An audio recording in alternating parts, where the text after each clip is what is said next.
The Royal Guard burst into James Harrington's modest farmhouse, their polished armor gleaming in the morning light.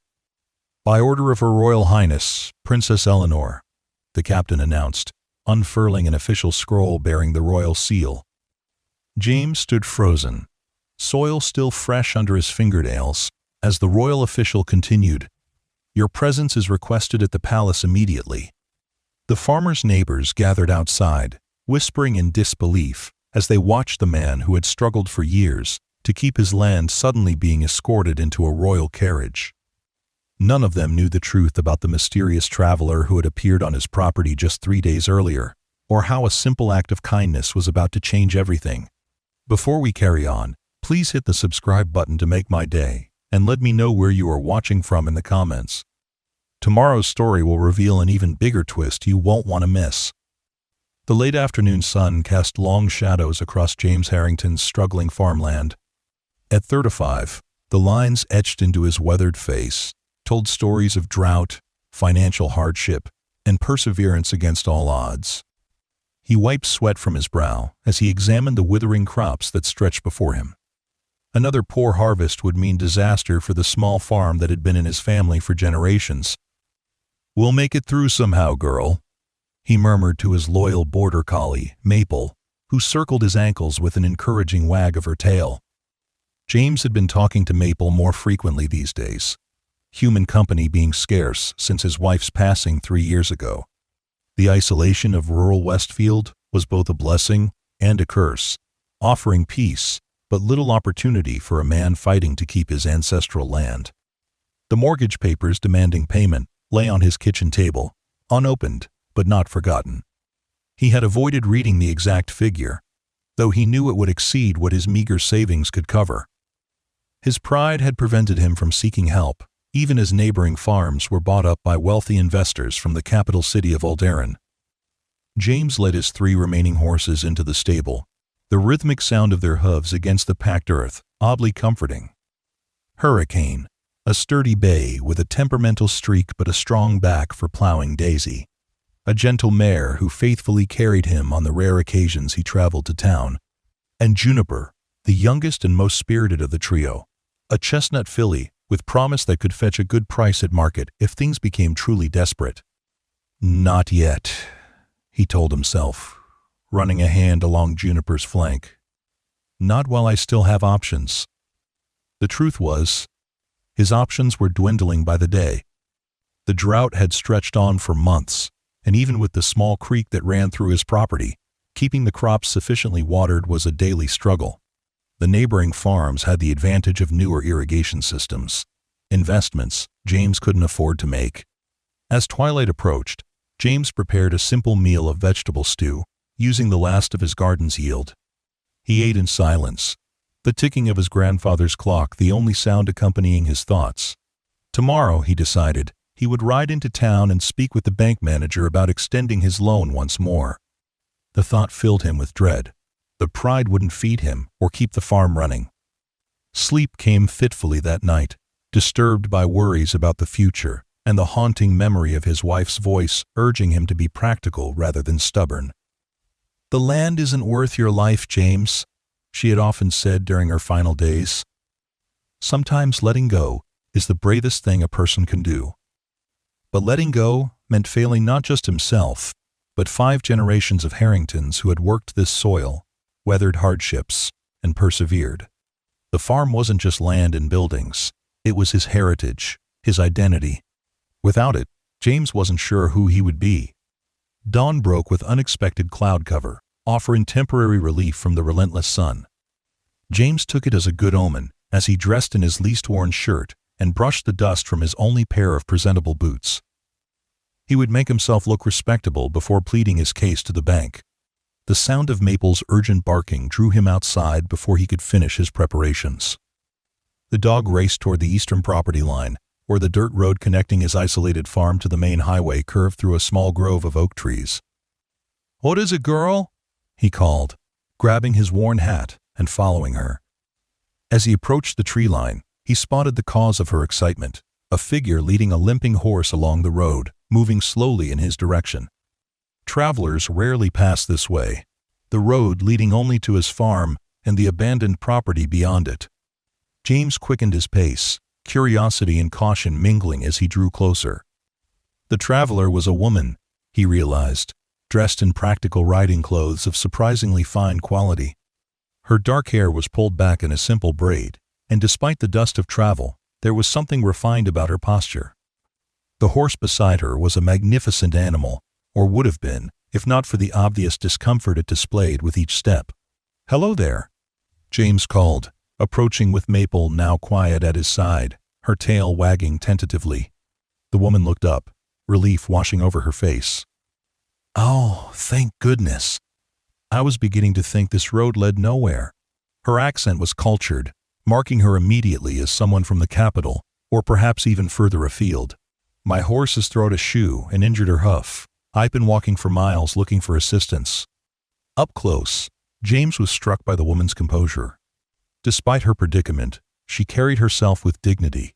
Her eyes, a striking shade of green, met his directly, neither haughty nor pleading. "You're in luck then," James replied, examining the horse with a practiced eye. "My farm is just ahead. The name's James Harrington." "Ellie," she replied simply, offering no surname. "I'm most grateful for your help, Mr. Harrington."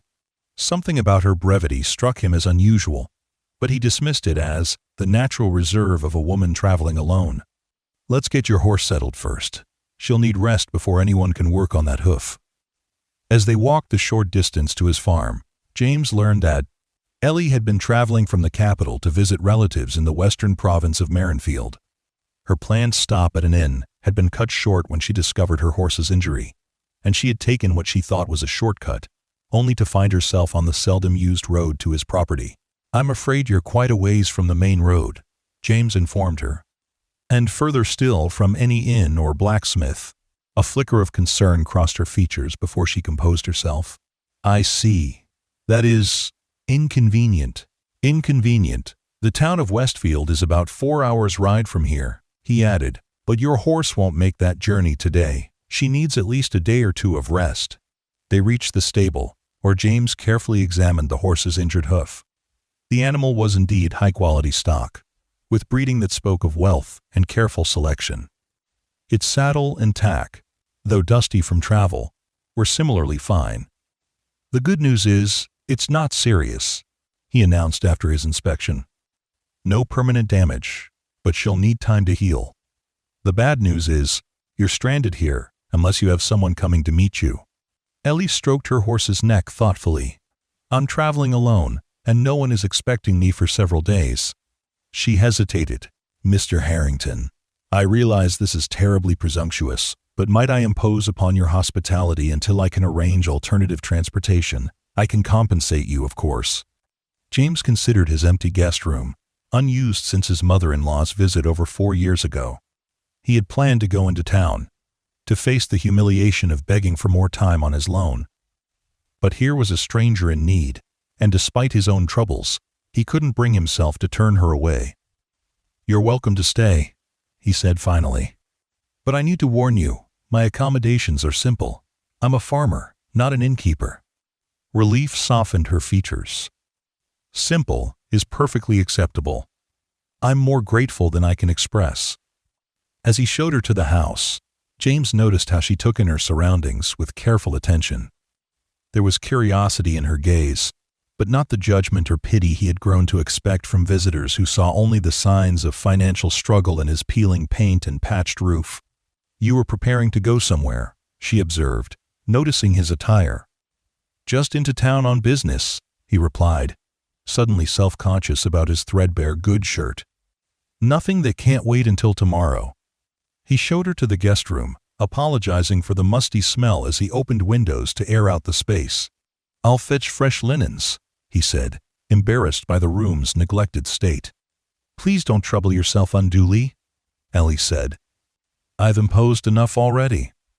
When he returned with the bedding, he found her standing by the window, gazing out at his fields with an expression he couldn't quite decipher. For a moment, with the afternoon light catching her profile, there was something almost regal about her, something that seemed at odds with her current circumstances. "Is there something wrong?" he asked. She turned, composing her features into a polite smile. Not at all. I was admiring the view. There's a honesty to farmland that I find appealing. James nearly laughed. Honest, yes. Profitable, less so these days. The words escaped before he could censor himself, and he immediately regretted the bitterness in his tone. Rather than showing discomfort, Ellie nodded thoughtfully. The agricultural regions have been struggling for some time, I understand. The drought hasn't helped matters. No, it hasn't, James agreed, surprised by her awareness. Most city dwellers seemed oblivious to the realities faced by farmers like himself. But we manage. We always have. Through resilience and determination, she said, and there was something in her tone that suggested she wasn't merely offering platitudes. As the evening approached, James found himself preparing a more elaborate meal than his usual fare, using precious stores of smoked meat and preserved vegetables. Something about his unexpected guest made him want to offer better than the simple stew he'd planned. Over dinner, Ellie asked questions about his farm with what seemed like genuine interest. She listened attentively as he explained his irrigation challenges and his hopes for developing more drought-resistant crops. When he caught himself talking at length about agricultural matters, he apologized. No need, she assured him. It's refreshing to hear someone speak with such knowledge and passion about their work. And what about you? James asked, realizing she had revealed little about herself. What takes you to Marenfield? A shadow passed over her features. Family matters, she said vaguely. Nothing terribly interesting, I'm afraid. Her reticence was clear, and James didn't press. Everyone had their secrets, and he had no right to demand hers. Still, as they continued their meal, he couldn't shake the feeling that there was more to Ellie than a simple traveler with an injured horse. Later that night, as James lay in bed, listening to the unfamiliar sounds of another person moving about his house, he reflected on the strange turn his day had taken. He had woken prepared to humble himself.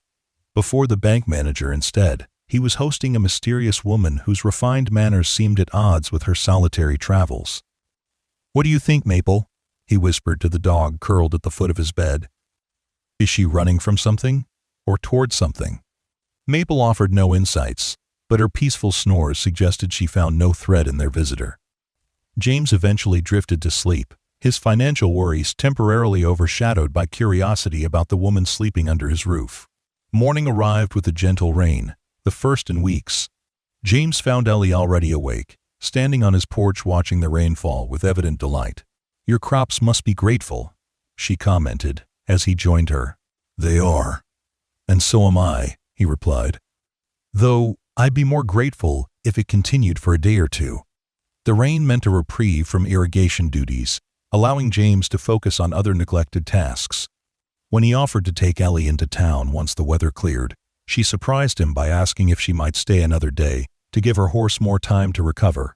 I'd be happy to help around the farm to earn my keep, she added. I'm not afraid of work. James doubted her soft hands had seen much manual labor, but he appreciated the offer. I wouldn't expect that of a guest, he said. Please, she insisted. I'd like to be useful. And so James found himself showing Ellie simple farm tasks, impressed despite his skepticism by her willingness to learn. She asked intelligent questions about crop rotation and soil management, took instruction without complaint, and seemed genuinely interested in understanding the rhythms of farm life. By midday, they had completed a thorough cleaning of the chicken coop, harvested the remaining vegetables from his garden, and begun repairs on a section of fence damaged during the last storm. Throughout it all, James observed how Ellie approached each task with determination, despite her obvious unfamiliarity with farm work. You're a quick learner, he commented as they paused for lunch. A pleased smile crossed her face. I've always believed in being adaptable, and there's satisfaction in physical work that's often missing in other pursuits. Again, James sensed there was something she wasn't saying, some context she was deliberately withholding. But her help was genuine, her company unexpectedly pleasant, and he found himself reluctant to question it. The afternoon brought a break in the clouds, and James decided to check on the creek that served as his primary water source. To his surprise, Ellie asked to accompany him. I've taken enough of your time, he protested. Surely you'd prefer to rest. I've been cooped up traveling for days, she countered. A walk would be welcome. As they followed the narrow path through the western edge of his property, James found himself pointing out landmarks and sharing stories about the land. The ancient oak where his grandfather had built a swing, the rocky outcrop where he had found arrowheads as a boy, the bend in the creek where he had taught his wife to fish during their first summer together. Ellie listened with apparent interest, asking questions that drew out more details than he would typically share with a stranger. There was something in her manner that invited confidence, a genuine curiosity about his life and connection to this place. When they reached the creek, James was pleased to see it flowing more strongly than it had in weeks, swollen by the morning's rain. He explained how he diverted water through a system of channels his father had designed, showing her the simple but effective irrigation network that kept his crops alive during dry spells. "It's ingenious," Ellie remarked, examining the handcrafted sluice gates. "But labor-intensive to manage." "That's the trade-off," James acknowledged. "The neighboring farms have automated systems, but they require significant investment up front." Ellie looked thoughtful. "Have you considered cooperative investment, pooling resources with other small farmers to afford improvements that would benefit everyone?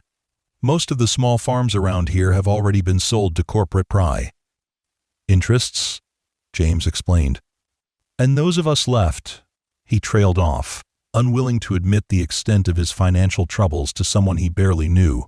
"You're proud," Ellie observed, not unkindly. "There's value in self-reliance, but sometimes isolation can be self-defeating." The insight struck uncomfortably close to home, and James changed the subject. "We should head back. The rain could return, and your horse will need checking." As predicted, the clouds gathered again as they returned to the farmhouse. By evening, the rain had settled into a steady downpour that promised to continue through the night. James found himself oddly grateful for the weather that extended his guest's stay, her presence bringing life to rooms that had held only silence for too long. Over dinner, their conversation turned to broader topics: the politics of the kingdom, the economic challenges facing both rural and urban communities, the changes in trade agreements with neighboring nations. James was impressed by Ellie's knowledge and thoughtful perspectives, which revealed an education far beyond what most travelers might possess. "You speak as though you've attended royal council meetings," he remarked, after she offered a particularly insightful analysis of recent tariff changes that had affected agricultural exports. A flicker of something amusement, crossed her face before she composed herself. "I read extensively," she said, "and I have connections who keep me informed." "Connections," James repeated, his suspicions growing. "You're not just visiting family in Marenfield, are you?" Ellie met his gaze directly. "Everyone has their reasons for traveling, Mr. Harrington. Some are more complicated than others." "James," he corrected automatically. "And yes, they are. But not everyone travels alone on expensive horses while demonstrating intimate knowledge of royal policy." She sighed, setting down her fork. "You're observant. More so than many people I encounter." "Farmers have to be observant," he replied. "Our livelihood depends on noticing small changes in weather, in soil, in plant health, and in behavior." For a moment, she seemed to debate with herself, weighing some internal decision. Finally, she spoke. "I'm not being entirely forthcoming about my identity or my purpose in traveling, but I assure you, I mean no harm to you or anyone else. Quite the opposite, in fact. Are you in some kind of trouble?" James asked, concerned despite his suspicions. A smile touched her lips. "No, though I appreciate your concern. My situation is politically sensitive, but not dangerous. I simply needed to see certain things firsthand, without the filter that typically surrounds my normal life."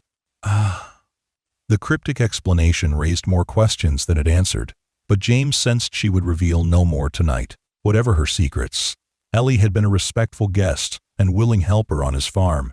He decided to respect her privacy, at least for now. "Well," he said finally, "whoever you are, you're welcome here for as long as your horse needs to recover. Just don't expect royal accommodations." Something like amusement flickered in her eyes at his choice of words. "Your hospitality has been more genuine than many royal accommodations I've experienced," she replied. "That's worth far more." The next morning, James woke to find Ellie already in his kitchen, attempting to prepare breakfast. The sight was both amusing and touching clearly. Cooking was not among her usual activities, but she was making a determined effort to repay his hospitality. "I hope you don't mind," she said when she noticed him watching from the doorway. "I wanted to contribute something." "Not at all," he replied, moving to rescue a pan of eggs that was beginning to smoke. "Though perhaps I should handle the cooking while you tell me about your plans for the day." Together, they salvaged breakfast, and over the meal, Ellie expressed interest in visiting the town of Westfield. "My horse still needs rest," she explained, "but I should send word to my associates so they don't become concerned about my absence." James had been planning to visit the bank, the task he had postponed due to his unexpected guest. The thought of facing the bank manager still filled him with dread, but he couldn't be delayed indefinitely. "I can take you," he offered. "I have business there myself." They set out an hour later, with James riding Daisy and Ellie mounted on Hurricane, who had initially been reluctant to accept a strange rider, but had eventually yielded to her calm, confident handling. James noticed how naturally she sat in the saddle, further evidence of an upbringing that had included formal riding instruction. The journey to Westfield passed pleasantly, with Ellie asking questions about the farms they passed and the history of the region. James found himself sharing local stories and pointing out landmarks, taking unexpected pride in his knowledge of the area where his family had lived for generations. As they approached the town, he observed how Ellie subtly adjusted her posture and pulled her hat lower, as though concerned about being recognized. The action strengthened his suspicion that she was someone of significance traveling incognito, though he still couldn't imagine who she might be or why she would choose such an isolated route.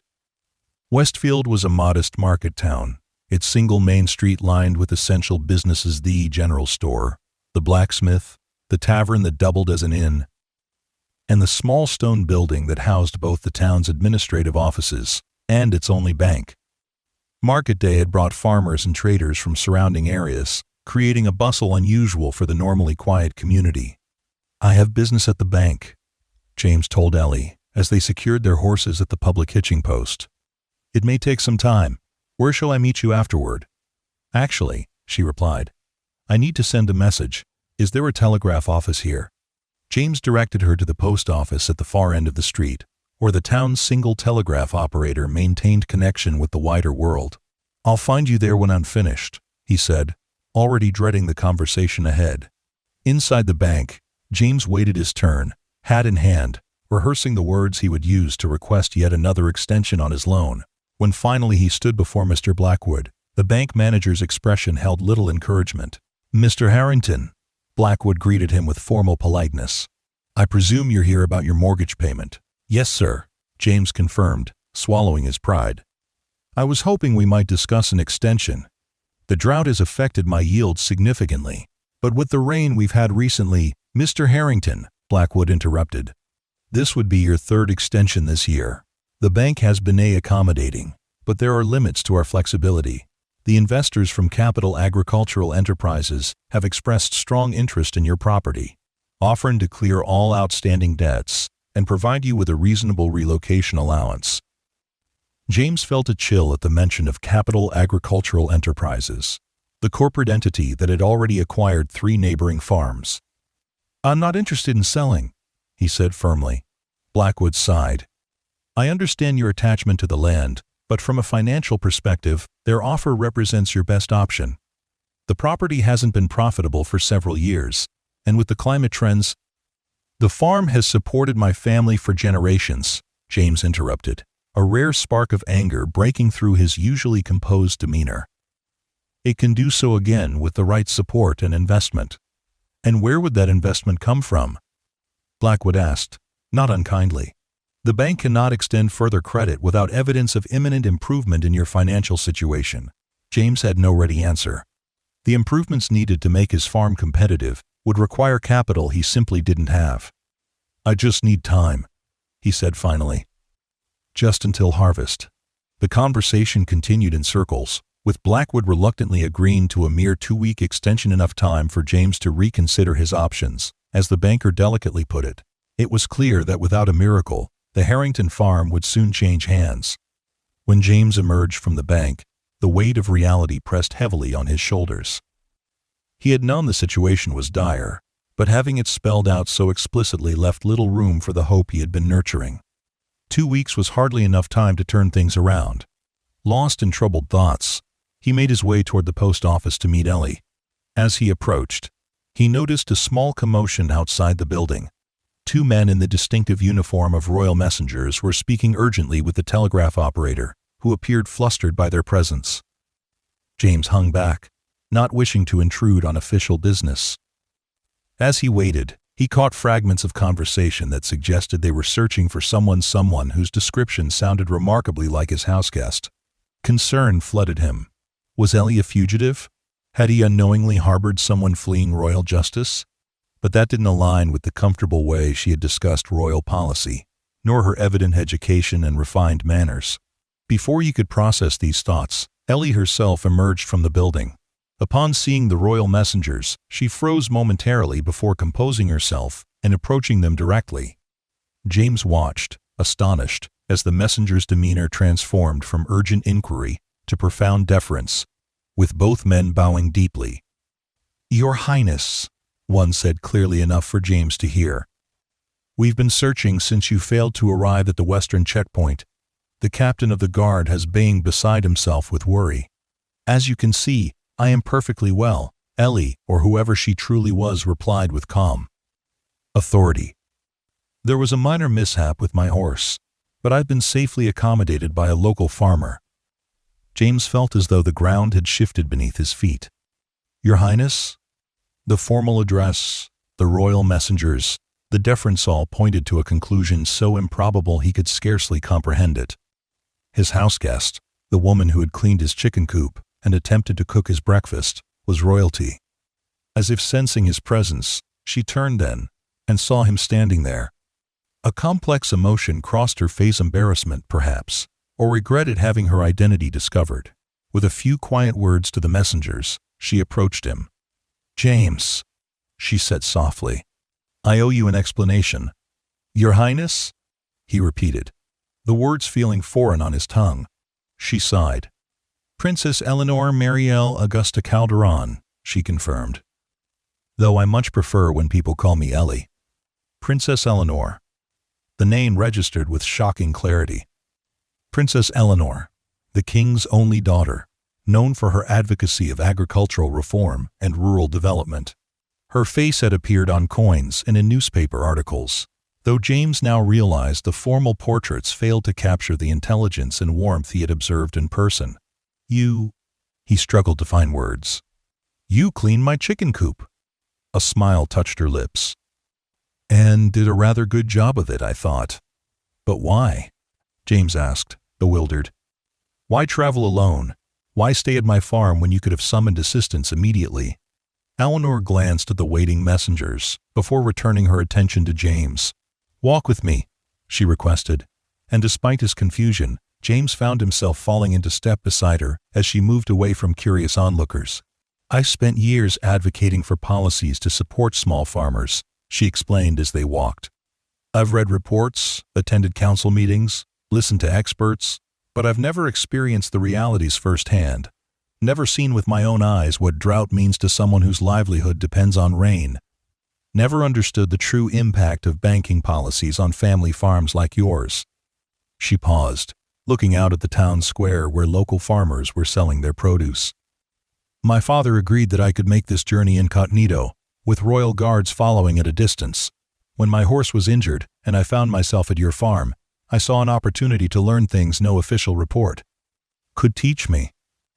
James absorbed this information slowly. "So your interest in my irrigation system, your questions about crop management, were genuine," she assured him. "I needed to understand. How can I advocate effectively for people whose challenges I've never witnessed? How can I suggest solutions to problems I've only read about in sanitized reports?" The sincerity in her voice was unmistakable, and despite his lingering shock, James felt a reluctant admiration for her initiative. Few in her position would have bothered to see beyond the palace walls, let alone work alongside a struggling farmer to understand his daily reality. "And now?" he asked. "You'll return to the capital and what? Write another report?" There was no bitterness in his question, only genuine curiosity about what her unusual journey might accomplish. Eleanor studied him thoughtfully. "Actually, I'd like to complete my original plan. Continue to Marenfield to meet with the regional agricultural cooperative there. They've implemented some innovative approaches to shared resources that might interest you." She hesitated before adding, "I'd also like to see more of your farm, if you're willing. There's much I still don't understand about the practical challenges you face." The request surprised him. "Even now that I know who you are?" "Especially now," she replied. "No more pretense, just honest exchange of knowledge. Your insights could be invaluable to the agricultural reform proposals I'm developing." Before James could respond, one of the royal messengers approached respectfully. "Your Highness, we've dispatched word to the captain of the guard of your safety. He requests instructions regarding your continued journey." Eleanor turned to James. "What do you say, Mr. Harrington? Would you be willing to host a princess for another day or two? I promise I won't attempt to cook breakfast again." Despite everything, his financial worries, the shock of discovering his guest's true identity, the sheer improbability of the situation, James found himself smiling. "I suppose the guest room is already prepared," he said. "Though I should warn you, Maple might expect the same level of attention from a princess as she received from Helly." "As she should," Eleanor replied with matching humor. "Royal status doesn't exempt me from proper respect for farm dogs." The messengers looked perplexed by the exchange, but Eleanor simply instructed them to inform the captain that she would remain at the Harrington farm for 2 more days before continuing to Marenfield as planned. "And please arrange for a royal farrier to attend to my horse," she added. "Mr. Harrington has been most accommodating, but his hospitality shouldn't extend to professional services I can provide." As the messengers departed, James realized they had drawn attention from townspeople, who were watching with undisguised curiosity. Word would spread quickly that Princess Eleanor was in Westfield, and that she was staying at his farm. The thought was both alarming and strangely exhilarating. "People will talk," he warned her. "People always do," she replied with a dismissive wave. "But I've learned to distinguish between opinions that matter and those that don't." With a more serious expression, she added, "I'd like to complete my business in town, then return to your farm if that still agrees with you." Despite his lingering astonishment, James nodded. "Of course, Your Highness." "Ellie," she corrected. "Please. At least when it's just us." "Ellie," he agreed, the name feeling both familiar and entirely new now that he understood who she truly was. They parted temporarily, with James using the opportunity to purchase supplies he hadn't expected to afford: coffee, sugar, flour, and a small bottle of honey from a local producer. If he was to continue hosting royalty, even a Princess Grey, who cleaned chicken coops, certain standards should be maintained. When they reunited an hour later, Eleanor had acquired a small leather portfolio from the stationer's shop. "For notes," she explained. "I've been relying on memory, but there's too much valuable information to risk forgetting." The ride back to the farm was different from their journey into town. Though Eleanor, he still struggled to think of her as Princess Eleanor, maintained the same friendly conversation. James found himself more reserved, acutely conscious of the vast social gulf between them. "You're treating me differently," she observed as they approached his property. "You are different," he pointed out. "Or rather, my understanding of who you are has changed." She sighed. "I'm still the same person who helped repair your fence and asked too many questions about crop rotation. My title doesn't change who I am. It merely describes a role I fulfill." "A rather significant role," James noted. "Yes," she acknowledged, "one with responsibilities I take seriously. Which is precisely why I valued the chance to speak with you as equals, without the distance my title typically creates." As they stabled the horses, James pondered her words. There was truth in them. She was indeed the same person who had worked alongside him with genuine interest and without complaint. Her title hadn't changed her character or intentions. It had only revealed the context for her curiosity. The afternoon passed with Elena requesting a more detailed tour of his farm operations, now openly taking notes about his challenges and innovations. She asked questions about water rights, seed costs, equipment maintenance, practical matters that revealed her serious interest in agricultural policy beyond abstract principles. When she inquired about his financial situation, James hesitated. Discussing such personal matters with anyone was difficult. Doing so with royalty seemed especially inappropriate. Yet after a moment's consideration, he found himself explaining his precarious position with the bank, the pressure to sell to capital agricultural enterprises, and his dwindling options for maintaining the family legacy. Eleanor listened with focused attention, occasionally asking clarifying questions, but offering neither platitudes nor immediate solutions. Her approach was methodical, analytical, the approach of someone attempting to understand a complex problem rather than simply sympathize with it. As evening approached, and they returned to the house, James wondered if royal protocol required special accommodation for dining arrangements. Eleanor dispelled this concern by immediately offering to help prepare the meal, though with a self-deprecating smile about her limited culinary skills. "I can at least chop vegetables without risking anyone's safety," she assured him. Working together in the small kitchen created a strange sense of normalcy, despite the extraordinary circumstances. James found himself relaxing gradually, the initial awkwardness receding as they fell into the rhythm of shared tasks and conversation. Over dinner, Eleanor described her work on the Agricultural Reform Commission, explaining how rural policies were developed and the competing interests that often complicated meaningful change. Her frustration with bureaucratic obstacles was evident, as was her genuine commitment to improving conditions for farmers throughout the kingdom.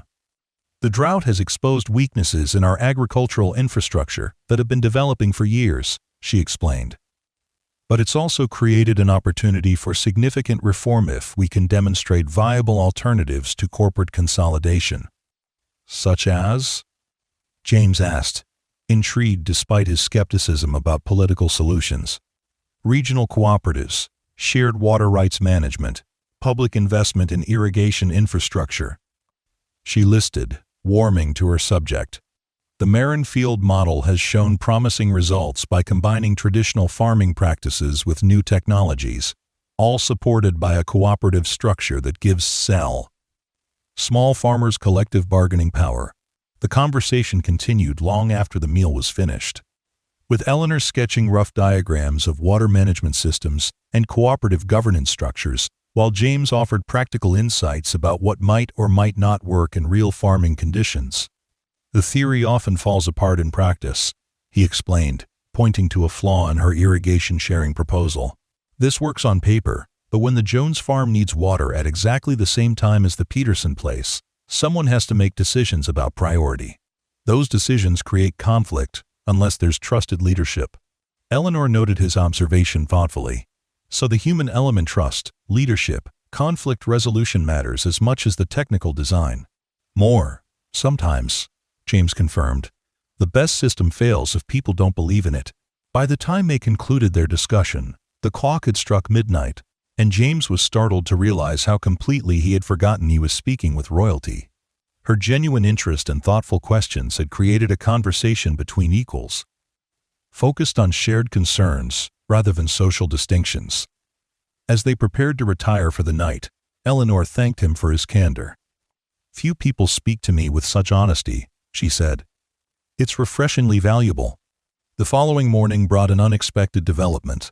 James was inspecting fence damage on the western boundary when he spotted riders approaching, uniformed riders bearing the royal insignia. "Your security detail has arrived, I believe," he called to Eleanor, who had been examining his modest orchard. She shaded her eyes against the morning sun, watching as 4 royal guards approached. "Earlier than expected," she commented, sounding almost disappointed. "Captain Reynard is nothing if not thorough." The captain, a stern-faced man with a meticulously trimmed beard, dismounted with military precision and bowed deeply to Eleanor before casting a suspicious glance at James in the humble farmhouse beyond. "Your Highness," he addressed her formally, "we came as soon as we received word of your location. The royal physician accompanies us to attend to your needs, and we've brought appropriate transportation for your continued journey." Captain Reynard, Eleanor replied with equal formality. Your concern is appreciated but unnecessary. As you can see, I am perfectly well, and Mr. Harrington has provided exemplary hospitality during my unexpected stay. The captain's expression suggested he had reservations about farm accommodations being exemplary for a royal princess, but he maintained diplomatic silence on the matter. Mr. Harrington, Eleanor continued, allow me to introduce Captain Reynard of the Royal Guard. Captain, this is James Harrington, whose assistance and insights have been invaluable during my research journey. James nodded respectfully, acutely aware of his work clothes and the dirt under his fingernails. The captain returned the acknowledgement with professional courtesy that did nothing to mask his assessment of James as a potential security risk. Your Highness, the captain said, we've prepared for immediate departure if you wish to continue to Marenfield today. The royal carriage can accommodate your journey in greater comfort. Eleanor considered this, glancing toward James before responding. I had planned another day of observation here, she said. The agricultural practices at Harrington Farm include several innovations worth documenting more thoroughly. James blinked in surprise. While he took pride in his farming methods, he wouldn't have characterized anything he did as particularly innovative, certainly not innovative enough to delay a royal journey. Captain Reynard clearly shared his skepticism but was too disciplined to question the princess's assessment directly. As you wish, Your Highness. We will establish a security perimeter and await your convenience. The arrival of the royal guards transformed the atmosphere at the farm. Where before there had been the comfortable rhythm of rural life, now there was the formal structure of royal protocol. Guards patrolled the property boundaries. The royal physician insisted on examining Eleanor, despite her protests that she was perfectly healthy, and a personal attendant materialized with trunks containing fresh clothing and other necessities deemed essential for a princess's comfort. Through it all, Eleanor maintained her focus on agricultural matters, continuing to document James's farming practices and water management approaches. But the easy rapport of the previous days had been disrupted by the formal presence of her entourage, creating a distance that reminded James of their different worlds. By midday, James found himself essentially a visitor on his own property, as royal staff established an impromptu headquarters in his barn, and security protocols limited his movements in certain areas. The intrusion, though polite and technically at his invitation, underscored how anomalous Eleanor's presence truly was. When he finally had a moment alone with her, as she completed notes on his crop rotation system, he voiced his confusion. I appreciate your interest in my farm, he said carefully, but surely there are more advanced operations that would better inform your research. Eleanor looked up from her notes with a penetrating gaze. More technologically advanced. Perhaps. But few that demonstrate the resilience and resourcefulness that yours does. You've adapted traditional methods to changing conditions with minimal resources, exactly the kind of practical innovation that sustainable agriculture requires. Her words were flattering, but James sensed another motivation beneath them. Is that the only reason you've extended your stay? A slight smile crossed her features. Let's say I also value the opportunity to complete conversations without the formal constraints that typically surround me. After a moment's hesitation, she added, and perhaps I'm reluctant to exchange honest dialogue for diplomatic niceties quite yet. The admission warmed him unexpectedly. Before he could respond, Captain Reynard approached with news that a royal messenger had arrived with urgent correspondence requiring the princess's attention. As Eleanor departed to attend to this matter, James returned to his regular farm duties, trying to ignore the incongruity of royal guards standing watch as he mended tools and checked on livestock. Maple, at least, seemed to be enjoying the excitement, having charmed treats from several guards who had apparently never encountered a farm dog with such persistent friendliness. Late afternoon brought another surprise when a royal courier arrived bearing an official-looking document for James. The courier offered no explanation beyond stating it had been sent from the capital, with instructions for immediate delivery to James Harrington of Westfield. Breaking the seal, James unfolded the parchment to find a formal letter from the Royal Agricultural Ministry, inviting him to participate in an advisory council on drought mitigation strategies. The letter cited his practical expertise and innovative approaches to water conservation as qualifications particularly valued by the council. The invitation was both flattering and perplexing. James had never sought nor expected recognition for royal ministries, and while he took pride in his farming knowledge, he had never considered it exceptional enough to warrant such attention. When Eleanor returned from her correspondence duties, he approached her with the letter in hand. "Would you know anything about this?" he asked without preamble. She accepted the document, reading it with evident satisfaction. "The agricultural ministry works quickly when properly motivated," she commented. "I'm pleased they recognize the value of practical experience in policy development." "You arranged this," James realized. "Why?" Eleanor returned the letter before answering. "Because policy created without input from those most affected by it is invariably flawed. The ministry has enough theoretical experts. What it lacks is practical wisdom from people who understand the daily realities of farming during environmental challenges." End quote. "I'm not a politician or a public speaker," James protested.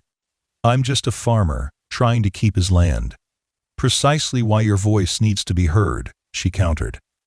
"The council needs fewer politicians and more farmers who understand what's truly at stake." The offer was tempting a chance to influence policies that affected his livelihood and community. Yet James couldn't help wondering if it was merely a diplomatic gesture, a royal thank you for hospitality, rather than a genuine opportunity. As if reading his doubts, Eleanor added, "The invitation stands on its own merits, James. Your knowledge and perspective are valuable regardless of our brief acquaintance. I simply ensured the right people became aware of your qualifications more quickly than might otherwise have occurred."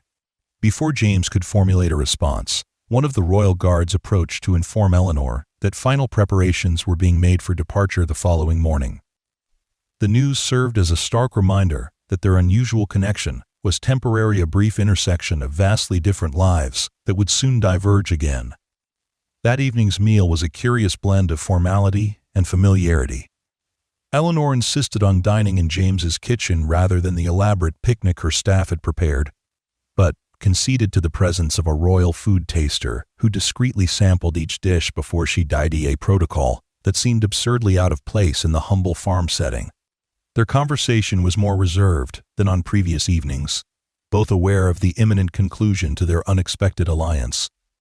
James found himself choosing his words more carefully, suddenly conscious of how his rural perspectives might sound to someone returning to court life. "Will the agricultural reforms you're planning make any real difference?" he asked finally, giving voice to the skepticism he had initially concealed. "Or is this merely an academic exercise?" The directness of the question might have offended another royal visitor, but Eleanor merely considered it thoughtfully before responding. "Some will resist change, certainly. There are powerful interests invested in the status quo. But yes, I believe meaningful reform is possible, particularly now that I better understand both the challenges and potential solutions." She paused, tracing the rim of her water glass. "Your situation with the bank, for instance, highlights systemic issues in agricultural financing that could be addressed through policy changes. The current system incentivizes foreclosure and consolidation, rather than supporting viable family farms through temporary hardships." "And you think you can change that?" James asked, neither challenging nor hopeful, simply curious about her conviction. "Not alone," she acknowledged, "but with the right coalition of voices, including experienced farmers like yourself. Yes, I believe we can implement targeted reforms that would make a significant difference." There was nothing naive in her assessment. She understood the political obstacles and entrenched interests that would resist change, yet her determination seemed grounded in practical strategy rather than idealistic wishful thinking. As they concluded their final meal together, Eleanor presented James with a small leather-bound journal. "For your thoughts on agricultural policy," she explained. "Should you accept the council position, these notes might prove useful in formulating your recommendations." The gesture touched him unexpectedly.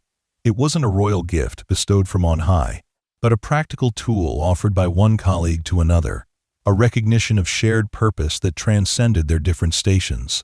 Dawn brought the inevitable moment of departure. The royal carriage waited in the yard, gleaming incongruously against the weathered farm buildings.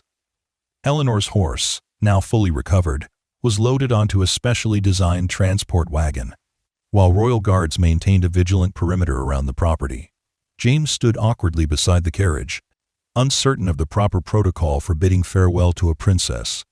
Eleanor solved the dilemma by extending her hand in the simple gesture of equality she had offered when first introducing herself as Ellie. "Thank you for your hospitality and your insights, James Harrington," she said formally, though her eyes conveyed a warmer message. "Both have proven invaluable to my understanding of agricultural challenges." Facing the kingdom, he accepted her handshake, noting the calluses her farm work had begun to form on her otherwise smooth palm. "It was an honor to assist, Your Highness," he replied, matching her formal tone before adding more quietly, "Safe travels, Ellie."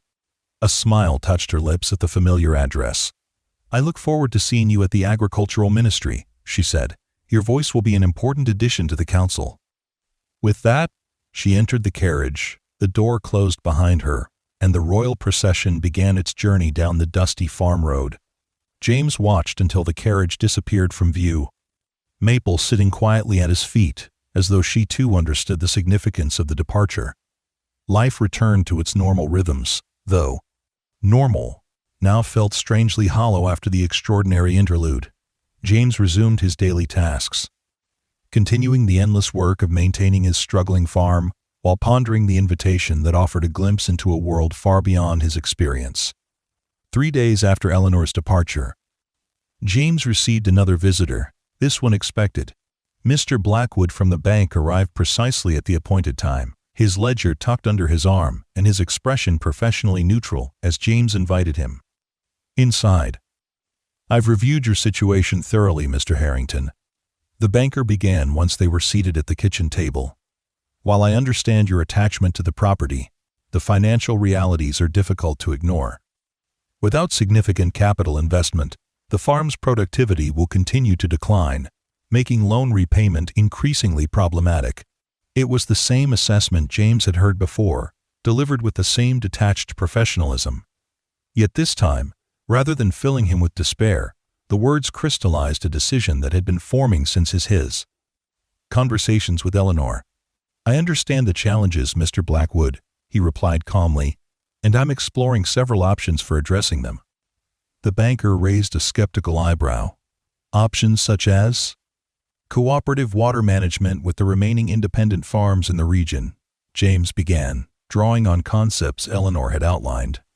"Diversification into drought-resistant specialty crops, and participation in policy development that could create new support mechanisms for family farms facing temporary hardship." Blackwood blinked, clearly surprised by the specific and informed response. "These sound like long-term strategies, Mr. Harrington. Your immediate financial obligations remain pressing." "True," James acknowledged, "which is why I'm prepared to sell a portion of my eastern acreage, the unirrigated Sixenta, provide capital for improvements to the core farmland. The resulting operation would be smaller, but more productive and financially sustainable." This was a compromise James had resisted for years, seeing any division of the family land as failure. But Eleanor's practical perspective had helped him recognize that preserving the entire property at the cost of losing it all was false pride rather than sound stewardship. The banker studied him with new interest. "This represents a significant shift in your position, Mr. Harrington. May I ask what prompted this reconsideration?" James thought of Eleanor, her questions that challenged his assumptions, her insights that offered new perspectives, her belief that practical solutions could bridge seemingly impossible divides. "Let's just say I've had the opportunity to consider the situation from a different angle," he replied. "Sometimes we need fresh eyes to see possibilities where we've only seen obstacles." Blackwood nodded slowly. "I'm willing to take this proposal to the loan committee, provided you can present a detailed implementation plan. It's an unorthodox approach, but potentially viable if properly executed." They spent the next hour discussing specifics, with James outlining water management improvements that would maximize productivity on the retained land. By the time Blackwood departed, they had established a framework for a revised loan agreement that would give James the time and capital needed to implement his new strategy.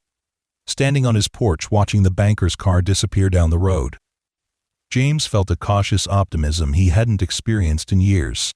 The path ahead remained challenging, but for the first time since the drought began, he could envision a sustainable future for the Harrington farm altered gray from its original form, but preserving its essential character and purpose. 2 weeks later, James found himself in an unfamiliar suit, standing before the imposing edifice of the Royal Agricultural Ministry in the capital city. The journey from Westfield had been his first significant travel in years. The bustling city, a sharp contrast to the quiet rhythms of farm life. The Agricultural Advisory Council meeting brought together farmers, academics, ministry officials, and regional governors to discuss drought response strategies.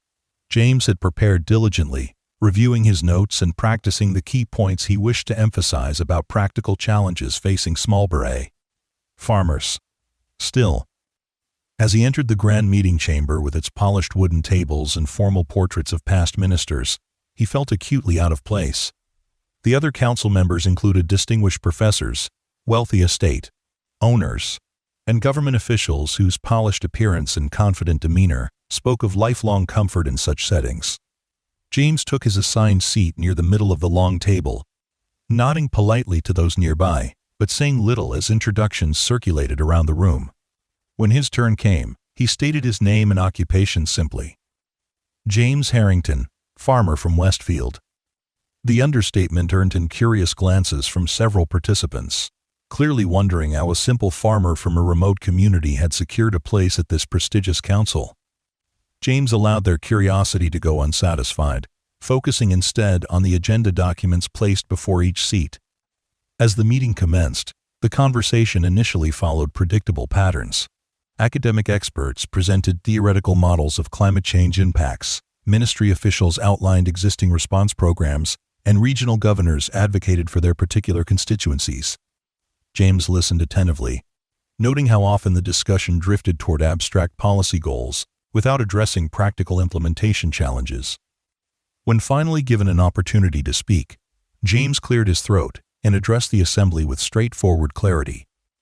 "The drought relief programs described sound impressive on paper," he began, "but their effectiveness is severely limited by administrative delays and qualification requirements that don't match farming realities." A slight stir ran through the room at his direct critique. The ministry official who had presented the programs frowned slightly. "The qualification requirements ensure resources are directed to viable operations, Mr. Harrington. Surely you understand the need for fiscal responsibility." "I understand that determining viability based on the previous year's production ignores the cyclical nature of farming," James countered. "A farm that produced well for generations might have one bad year due to drought, disqualifying it from the very assistance that would ensure its recovery." This sparked a more animated discussion, with several council members offering perspectives on how program criteria might be revised. James was surprised to find some of the academic representatives supporting his position, citing research that aligned with his practical observations. As the meeting progressed, James gained confidence, contributing observations about water rights, banking practices, and infrastructure needs that reflected both his personal experience and the broader insights he had gained through his conversations with Eleanor. While some council members clearly regarded him as an outlier, others began to reference his comments in their own remarks, acknowledging the value of his ground-level perspective. The council chairman, a dignified older gentleman who had served as agricultural minister under the previous king, seemed particularly attentive to James's contributions. During a midday break, he approached James as he stood somewhat awkwardly at the refreshment table. "Your practical insights add an important dimension to our deliberations, Mr. Harrington," the chairman observed. "Too often these discussions become detached from the realities faced by working farmers." "Thank you, sir," James replied, surprised by the endorsement. "I'm just trying to represent the challenges I've observed firsthand." The chairman nodded thoughtfully. "I understand Princess Eleanor visited your region recently as part of her agricultural research tour." The casual reference to Eleanor caught James off guard. "Yes, sir. Her Highness expressed interest in drought mitigation strategies being implemented by local farmers." "Indeed." The chairman's eyes held a knowing glint that suggested he might be aware of more than he was saying. "The princess has become quite the advocate for agricultural reform. Her recent reports to the king have been most compelling. particularly her case studies of innovative adaptive practices in remote farming communities. Before James could formulate a response that neither confirmed nor denied Eleanor's specific interest in his farm, the chairman was called away by a ministry official, leaving James to wonder exactly how much was known about the princess's unconventional stay at Harrington Farm. The afternoon session focused on proposed legislation to support agricultural infrastructure improvements, with debates centered on funding mechanisms and implementation priorities. James contributed selectively, focusing on practical considerations that might be overlooked by those with more theoretical expertise. As the meeting concluded, council members were invited to submit written recommendations for consideration in the final policy framework. James accepted the formal documentation with a mixture of doubt and determination, unsure whether his contributions would ultimately influence policy, but resolved to ensure rural farming perspectives were accurately represented. Gathering his materials, James prepared to depart for his modest lodgings in the city when he was approached by a royal aide in formal livery. "Mr. Harrington," the aide addressed him with precise courtesy. "Her Royal Highness Princess Eleanor requests the pleasure of your company for tea, if your schedule permits." The invitation drew curious glances from nearby council members, confirming James's suspicion that his connection to the princess was not as discreet as he might have preferred. Still, he could hardly decline a royal invitation, particularly when he found himself genuinely looking forward to seeing Eleanor again. "I would be honored," he replied, following the aide through corridors increasingly grand as they moved deeper into the palace complex. They arrived at a sunlit conservatory where exotic plants created natural privacy screens around seating areas designed for intimate conversation. Eleanor was already present, reviewing documents at a small table set with an elegant tea service. She rose as James entered, dismissing the attendants with a gracious nod that left them alone save for two discreet royal guards positioned near the distant entrance. "James," she greeted him warmly, extending her hand as she had at their first meeting. "Thank you for coming. I hope the council proceedings weren't entirely tedious." He accepted her handshake, noting how different she appeared in this setting, her simple traveling clothes replaced by an elegant day dress, her hair arranged in a style that emphasized her natural grace. Yet her direct gaze and attentive expression remained unchanged, suggesting that the person he had come to know on his farm was not merely a role she had played. "Not tedious," he assured her, "though occasionally frustrating. There's considerable distance between policy theory and farming reality, which is precisely why your perspective is so valuable," she replied, gesturing for him to be seated. "Please, tell me your impressions of the council. Speak freely. This conversation remains between us." As they shared tea, James described the council dynamics and his observations about which proposals seemed most practical for addressing rural challenges. Eleanor listened intently, occasionally making notes or asking clarifying questions that revealed her genuine engagement with the issues. "Your participation matters," she told him when he expressed doubt about his influence as a single farmer among policy experts. "The council needs to hear directly from those who will implement and live with these policies. Academic theory without practical wisdom creates elegant solutions to the wrong problems." Their conversation shifted gradually from formal policy matters to more personal reflections. Eleanor described her continued research travels and the insights she had gained from farmers in other regions, while James shared developments from his own farm, including his compromise solution with the bank. "A difficult decision," she acknowledged when he explained the partial land sale, "but one that preserves what matters most." "It was your questions that helped me see it differently," James admitted. "The land has value because of what it produces and the life it supports, not merely because it's been in my family. Preserving the farm's function is more important than maintaining its exact boundaries." Eleanor smiled, pleased by his adaptation of concepts they had discussed during her stay. That kind of pragmatic flexibility, grounded in core values, is exactly what effective policy requires as well. As their meeting concluded, Eleanor presented James with a formal envelope bearing the royal seal. "The Agricultural Ministry is establishing a permanent advisory position for working farmers," she explained. "The role would involve quarterly visits to the capital and regular field reports on conditions affecting small agricultural operations. The position carries a stipend sufficient to cover travel expenses and compensate for time away from farm duties. James accepted the envelope with surprise. "And you think I should apply for this position?" A hint of amusement crossed Eleanor's features. "The position is being offered to you, James, should you wish to accept it. Your contributions to the council today confirmed what I observed during my stay at your farm. You have both the practical knowledge and the analytical perspective necessary to bridge the gap between policymakers and farming communities." End quote. The offer was unexpected and somewhat overwhelming.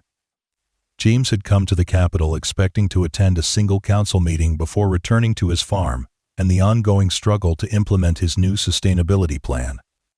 A continuing role in agricultural policy development had never entered his considerations. "I'm not a political person," he said hesitantly, "and my first responsibility is to my farm." "Which is precisely why you're the right person for this role," Eleanor countered. "We don't need another career bureaucrat. We need someone with soil under their fingernails and a direct stake in the outcomes of these policies." She leaned forward slightly, her expression earnest. "The position is designed to accommodate the seasonal rhythms of farm life.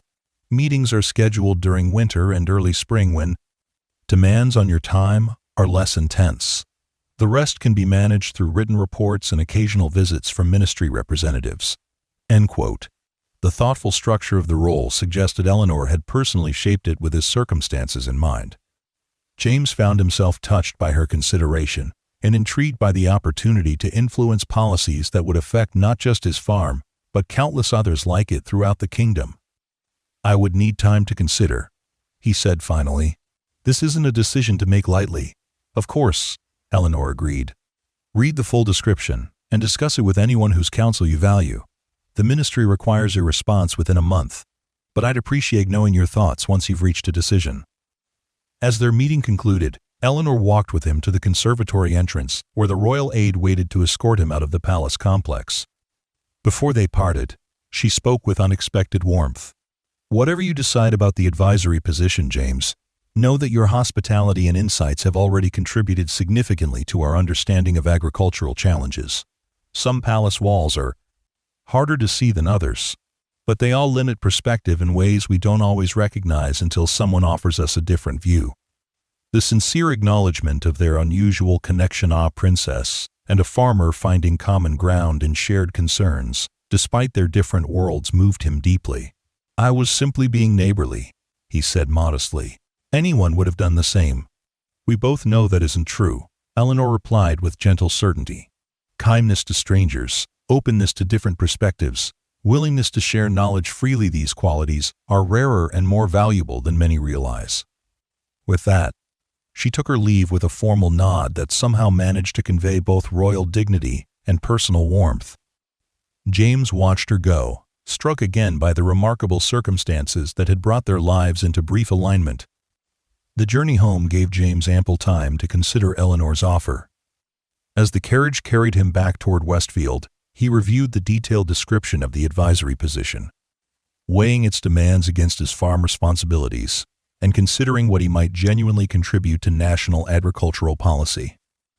By the time he reached home, greeted enthusiastically by Maple and more cautiously by Hurricane, who seemed to be looking past him for another rider, James had reached his decision. The farm would always be his primary commitment, but he could serve both his land and the broader farming community by accepting this unexpected role. The partial sale of his eastern acreage was progressing, with the capital soon to be available for the irrigation improvements that would make his remaining land more productive. The bank had approved his revised plan, granting the time needed to implement the changes. And now, improbably, he had an opportunity to ensure that farming voices were heard in the halls of power, where policies affecting rural communities were shaped. 2 days later, James composed a letter accepting the advisory position, expressing both his commitment to representing working farmers' interests and his practical limitations as someone whose primary responsibility remained to his land. He entrusted the letter to the Westfield postmaster with instructions for its delivery to the agricultural ministry. Life settled into new rhythms as autumn progressed toward harvest.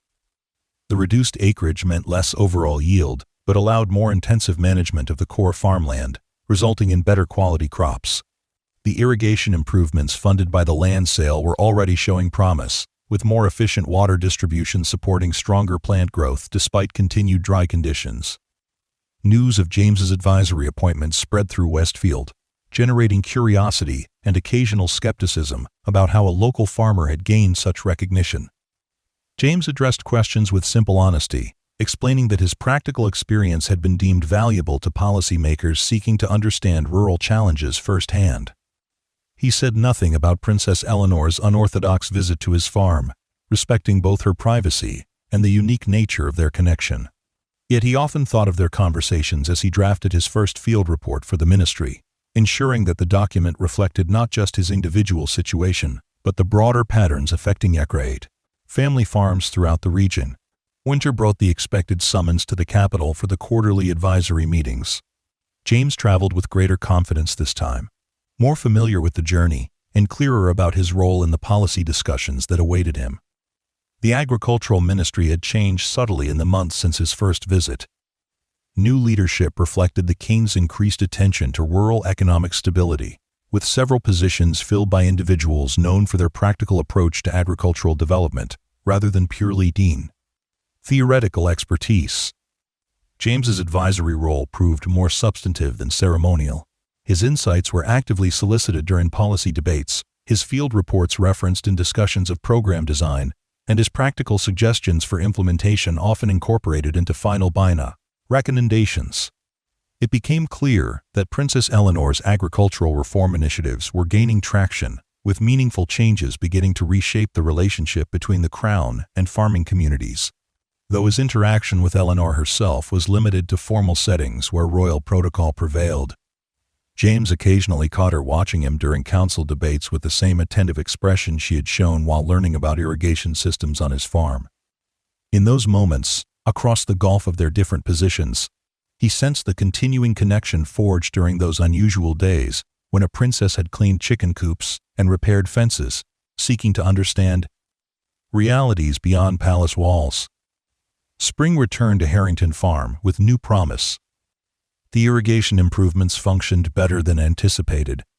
The reduced acreage allowed more focused attention to soil health, and the first quarterly payment for James's advisory role provided welcome supplemental income during the planting season when cash flow traditionally tightened. On a particularly fine April morning, as James inspected newly sprouting wheat fields with Maple trotting happily alongside, the sound of approaching horses drew his attention to the main road.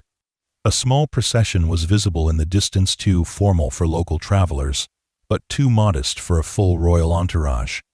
As the riders drew closer, James recognized the lead figure with a mixture of surprise and pleasure. Princess Eleanor, dressed in practical riding clothes reminiscent of her first appearance at his farm, guided her horse directly toward him across the open field.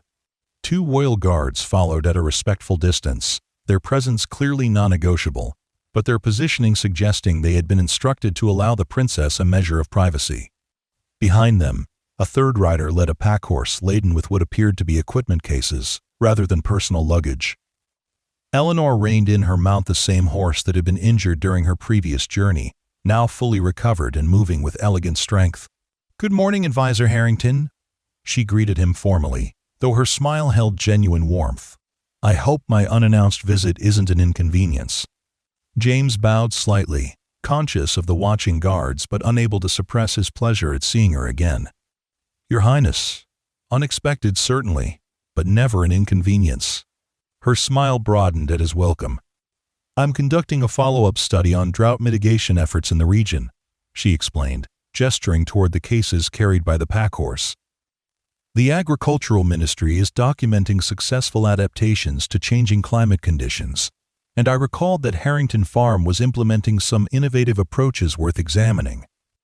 The formal explanation was delivered for the benefit of the guards, James suspected, though it likely contained elements of truth. Whatever her official purpose, Eleanor had chosen to include his farm in her itinerary, when countless others might have served as examples. "We've made some progress," he acknowledged, falling into step beside her horse as they moved toward the farmhouse. "The new irrigation system is performing well, and the cover crop experiment shows promising results for soil moisture retention." "Excellent," Eleanor replied with genuine interest. The Council has been discussing expanded support for similar approaches. First-hand observation of successful implementations will strengthen the case for additional funding. As they reached the house, where Hurricane and Daisy watched curiously from their paddock, Eleanor dismounted with practiced ease. The guards established their position at a discreet distance, while the third rider began unloading what proved to be surveying and documentation equipment. "My agricultural science officer," Eleanor explained, noticing James's questioning glance at the equipment. "He'll be taking soil samples and moisture readings as part of our regional assessment. The data helps correlate farming practices with measurable outcomes." The official purpose of her visit was thus established with appropriate documentation and witnesses. Yet as they moved away from the guards to begin a tour of the farm improvements, Eleanor's manner shifted subtly from formal to familiar. "I've followed your contributions to the advisory council with interest," she said quietly. "Your perspective has already influenced several policy revisions, particularly regarding loan restructuring options for drought-affected properties. It's gratifying to see practical concerns addressed," James Cratt replied, "though I sometimes feel out of place among all those experts and officials." Eleanor smiled knowingly. "Yet you speak with an authority they respect, precisely because your knowledge comes from experience rather than theory." After a thoughtful pause, she added, "How has the farm responded to your new approach?" For the next hour, they toured the property together, with James explaining the changes implemented since her last visit: the more efficient irrigation system, the diversified crop selection, the cooperative arrangement with a neighboring farm for shared equipment use. Throughout, Eleanor asked informed questions that reflected both her policy expertise and her genuine interest in practical outcomes. As they completed their circuit of the main fields, returning to where the science officer was conducting his measurements, Eleanor paused beside the ancient oak tree James had pointed out during her previous stay. "I've thought often of our conversations here," she said, her voice pitched for his ears alone. "They've informed my work in ways I struggled to adequately express." The simple admission touched him deeply. "As have I," he acknowledged. "Your questions challenged assumptions I'd held for years." She smiled, pleased by his confirmation of their mutual influence. "That's the value of perspectives, different from our own. They allow us to see familiar landscapes through fresh eyes." The metaphor was particularly apt as they stood together overlooking the farm that had been in his family for generations, yet was now being reinvented through new approaches and understandings. The land remained the same, but how James saw it, its purpose, its potential, its relationship to the wider world had then transformed partly through Eleanor's questions and insights. "The advisory role you offered," he said after a moment's reflection, "it's making a difference, isn't it? Not just for appearance's sake, but in actual policy?" "More than you know," Eleanor assured him. "The king has taken particular interest in the agricultural reforms, especially those addressing family farm sustainability. Your practical input has been essential in developing approaches that work in real conditions, not just in ministry reports." The confirmation that his contribution mattered beyond symbolic representation validated James's decision to accept the unexpected role.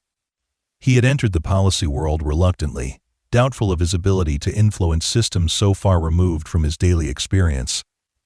Yet somehow, through Eleanor's belief in the value of his perspective, he had found himself helping to shape agricultural policies that might benefit farming communities throughout the kingdom. As their tour concluded and the formal documentation of farm improvements was completed, Eleanor and her small entourage prepared to depart. The visit had been brief by necessity, her royal duties permitting only limited time for each site in her research itinerary. "The ministry will send a full report on our findings," she told him as they stood beside her horse. "Your innovations will be highlighted as examples of practical adaptation worthy of broader implementation." "I'm grateful for the recognition," James replied, "though most of what we're doing here is simply applying common sense to changing conditions." Eleanor smiled at his modesty. "Common sense informed by generations of agricultural wisdom and adapted to present challenges," she corrected. "That combination is precisely what effective policy requires." As she mounted her horse with practiced grace, she added more quietly, "The summer council session will include field demonstrations of successful practices. I hope Harrington Farm might be considered as a demonstration site. The practical innovations here deserve wider recognition. The suggestion caught James by surprise. A demonstration site? For royal officials and agricultural experts? And representatives from farming communities throughout the kingdom, Eleanor confirmed. The council is making a concerted effort to share successful adaptations beyond theoretical reports. Seeing these approaches in practice has far greater impact than reading about them in ministry documents. The idea of hosting distinguished visitors from across the kingdom might once have filled James with anxiety. Yet his experiences in the council had given him new confidence in the value of his practical knowledge, regardless of his visitors' titles or credentials. If the ministry believes our approaches would be useful to others, I'd be honored to participate, he said sincerely. Eleanor's pleased smile suggested this had been her hope. Excellent. The formal invitation will come through official channels, of course, but I wanted to gauge your interest personally. With that, she signaled to her guards that she was ready to depart. As the small procession prepared to move out, Eleanor turned back to James one final time. Until summer then, Advisor Harrington, she said, her formal address carrying a warmth that spoke to their unique connection. James bowed slightly, matching her tone with his reply. Safe travels, Your Highness. As he watched Eleanor and her entourage disappear down